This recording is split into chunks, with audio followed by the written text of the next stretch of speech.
So, you've made your squid. Hold up, little kid. This game's pretty big, cause weapons, part of the gear you're equipping, whether branded by Kenta, Kasama, Sorella, a garden hose wrapped real tightly, or just a straight up FNP 90. If the expansion's through, the Octoshot's cool. Welcome to a crap guide to Splatoon 2.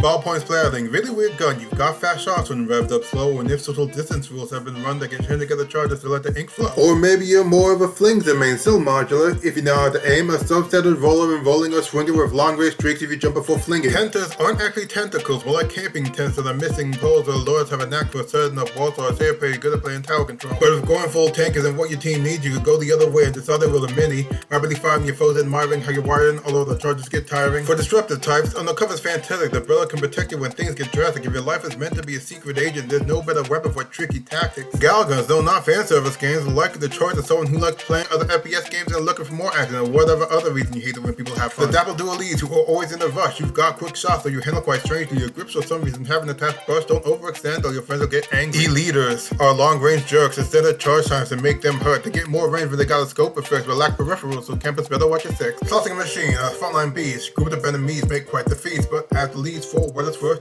they're pretty slow when it comes to inking turf. Glugers, powerhouse of dually weapons, something only they can do after they get it with slow rolls. Foes make the wrong choice with just 2 shots to send them back into the spawn point. L3, H3 nozzle nose. Burst fire weapons at the all-time lows. I mean, they're probably fine, but all I'm really saying for the years I've been around, never seen nobody playing. Quick draw! Flat dualies equipped to a fast and quick and dashing and are ready to claw. In the favorable position, whether rolling in or dodging, you are squared on a mission. Raw is a blaster. At range if you want to get them faster. Their power make foes want to keep away. Don't speak or squeak, just sneak and miss a day. Anchors are cool if you believe my offer, and our favorite in this game are explosions. They launch use gloves that do the job, but you better be a marksman to use them proper. Squeezers, the hybrid freaks and shooter types. Tap shots are good for those who like to snipe, and the spread shots fine to cover up your seconds, though players usually just got bored of other weapons. Chargers, like I said, anchors are cool. You're a backline sniper who cleans up fools. You can take out foes with the charged up shot. If you're feeling 50, you can add a scope right on top. If you like things simple, the roll is for you. You leave wide trails when pushing forward, and you're pretty short range, so it's best to know the right way, though you can sneak attack if they don't know where you're hiding. Flash shots do a bit of everything, whether junior or pro, whatever you want to bring, just all around average. You know how it is, and the perfect pick if you're boring.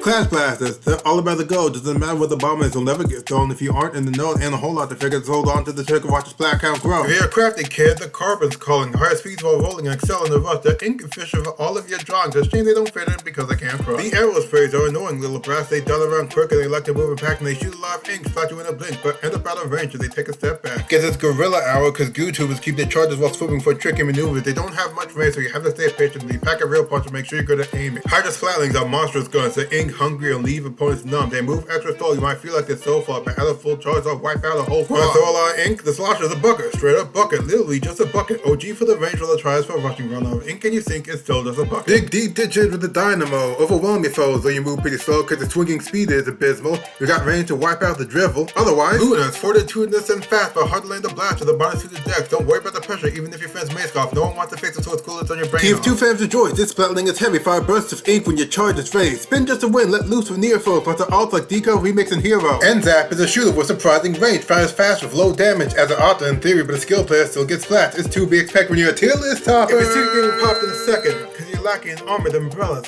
Have canopies that are good for deflecting, but be careful cause sloshers will get you. Not till it's more than just a short range splatling, cause it can store its gatling on the ink for battling, and you're too meta relevant, ignore how the teams move. No, you won't win the league just to use MPU. The Rapid Blaster, like a blaster, but weaker. The games remains with a better fire range is bigger. Rapid Blaster Pro, that name is just treading. You don't exist to me till you learn some semantics. Still show matter, like juniors, but awful. Don't get in their range unless you like the spawn trees. The splash get consistency in lieu of damage. Don't try to switch and balance no matter your advantage. Try to shoot them, mix bamboozler. Let handle strangely, it might be new to you, like charging really fast. fast and having instant stats. Black scribbles bubble after stream for one-shot splash. The ink brush is like a splat roller light. Attack speed's high, but the damage is mild. Even the octobrush still needs a few hits, so you often end up swinging like a flailing child. Dually sculptures are a popular option with far-sighted controls and the range is long. Jet sculptures don't really have that much in common, but I ran out of time to bring them up in this scene. Blob blobbers, bathtubs, blobbing blobs, excel in range damage and aim for what's odds is the versatile too to control the teams well. The only downside is that taking mess is lethal. Tetra users might need new glasses. Low accuracy means your shots off and miss. They can shoot in the middle of rolls. Quite confusing. Good luck ever guessing when one was up. And that's a lot. And always remember, what you get from each weapon is what you take yourself from. Whatever you want. Might take a charger to the front line. Now you're to pick your weapon. You're welcome.